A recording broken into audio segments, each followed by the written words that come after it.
বৌমা, মেয়ে যখন হয়েছে তাহলে তো বাচ্চা জন্ম দিতে হবেই। বুড়ি এত কথা বলিস কেন? মেয়ে হয়েছে বলে কি বাচ্চা জন্ম দিতে হবে? তোর ছেলেকে বলতে পারিস না বুড়ি? আরে বাবু তুমি এরকম কথা বলছো কেন? মা তোমাকে খারাপ ভাববে না?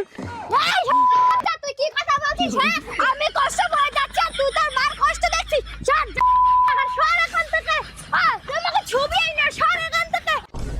আরে শোনো, তুমি রাগ করছো কেন? স্ত্রীর বিপদে তো স্বামীর পাশে থাকবে।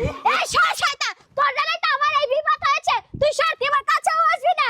একটা হয়েছিল তাতে তোর হয় নাই, তোর জানাই তো এখন আমার এই বিপদটা হয়েছে। সর, তুই সর, তুই আমার কাছেই আসবি না। বৌমা, বংশে তো একটা প্রদীপ দরকার, তাই না বলো?